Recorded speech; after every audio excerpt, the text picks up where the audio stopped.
Télétravail généralisé? Il ne faut pas sous-estimer l'importance de la machine à café. CQFD, ce qui fait débat, en mode grand entretien, 25 minutes quotidiennes avec un spécialiste, pour vous aider à mieux comprendre vivre la crise du coronavirus, mais aussi pour vous permettre de poser vos questions, via l'adresse mail cqfdrtbf@rtbf.be. Notre invité, ce lundi, Michel Silin, psychologue du travail et des organisations à l'ULB. Incontestablement, répond Michel Silin, sur la pratique du télétravail, cette crise va laisser des traces. Les employeurs comme les travailleurs ont manifesté leur volonté de faire perdurer une partie de ce télétravail. Même si ce que de nombreux télétravailleurs ont vécu, avec cette crise 100% du temps de travail à la maison, avec enfants, n'est pas représentatif de ce que sera le télétravail à l'avenir. D'ailleurs, affirme le psychologue, sous sa forme actuelle, le télétravail doit encore s'inventer. Il est né dans un système sans contrôle ni ajustement, ce qui crée de très grandes difficultés chez de nombreux travailleurs, notamment des situations de burn-out liées à un rapport continu à l'écran. Syndicats comme patronat semblent s'accorder sur les avantages et inconvénients du télétravail. Les syndicats encouragent et renvoient au cadre existant une convention collective de travail datant de 2005, NDLR, tout en insistant sur la base volontaire, car ni l'entreprise ni le travailleur ne peuvent l'imposer.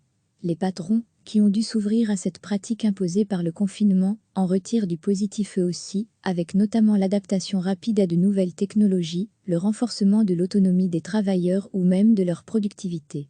Nous construisons nos identités professionnelles autour de la machine à café. Ceci dit, malgré ses avantages en termes de mobilité et de souplesse horaire, le télétravail ne remplacera jamais le lien social. Ça redéfinit la relation de travail et les collectifs de travail. Par exemple, il y a cet endroit très important dans toutes les organisations, la machine à café, le lieu où on va échanger, s'ajuster les uns par rapport aux autres, dans des réalités tout à fait informelles, des lieux qui n'existent évidemment pas, sous la même forme avec le télétravail, même s'il est partiel, observe Michel Silin. L'enjeu fondamental du télétravail, c'est la manière dont les organisations vont pouvoir continuer à évoluer et s'ajuster sans ces lieux, selon le spécialiste. C'est là qu'est le danger du télétravail, estime-t-il.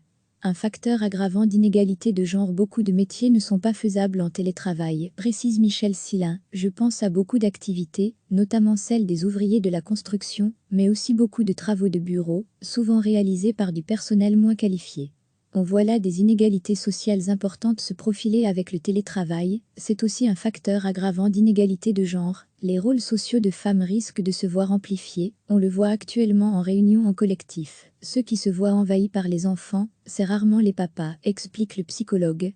Michel Silin met aussi en garde contre les risques liés au travail sans limite, a fortiori derrière un écran. Il faudra ici aussi que les employeurs régulent le travail, plus que compter sur l'autodiscipline du travailleur parfois bien démuni pour séparer efficacement vie professionnelle et privée chez soi. Nous ne pouvons pas laisser à l'individu la responsabilité de poser seul les limites du travail, c'est un gros enjeu de société qui se pose là, conclut le psychologue. CQFD, ce qui fait débat, en mode grand entretien, chaque jour à 18h20 sur la première, et à 20h45 sur la 3. L'entièreté de l'émission ci-dessous. CQFD, ce qui fait débat, en mode grand entretien, 25 minutes quotidiennes avec un spécialiste, pour vous aider à mieux comprendre vivre la crise du coronavirus, mais aussi pour vous permettre de poser vos questions, via l'adresse mail cqfdrtbf@rtbf.be. Notre invité, ce lundi, Michel Silin, psychologue du travail et des organisations à l'ULB. Incontestablement, répond Michel Silin, sur la pratique du télétravail, cette crise va laisser des traces. Les employeurs comme les travailleurs ont manifesté leur volonté de faire perdurer une partie de ce télétravail. Même si ce que de nombreux télétravailleurs ont vécu, avec cette crise 100% du temps de travail à la maison, avec enfants, n'est pas représentatif de ce que sera le télétravail à l'avenir. D'ailleurs, affirme le psychologue, sous sa forme actuelle, le télétravail doit encore s'inventer. Il est né dans un système sans contrôle ni ajustement, ce qui crée de très grandes difficultés chez de nombreux travailleurs, notamment des situations de burn-out liées à un rapport continu à l'écran. Syndicats comme patronat semblent s'accorder sur les avantages et inconvénients du télétravail. Les syndicats encouragent et renvoient au cadre existant une convention collective de travail datant de 2005, NDLR, tout en insistant sur la base volontaire, car ni l'entreprise ni le travailleur ne peuvent l'imposer.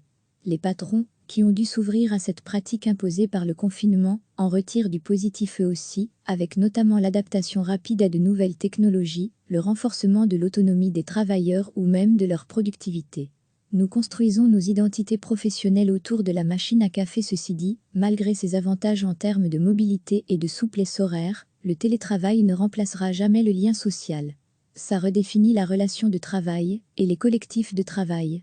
Par exemple, il y a cet endroit très important dans toutes les organisations, la machine à café, le lieu où on va échanger, s'ajuster les uns par rapport aux autres, dans des réalités tout à fait informelles, des lieux qui n'existent évidemment pas, sous la même forme avec le télétravail, même s'il est partiel, observe Michel Silin.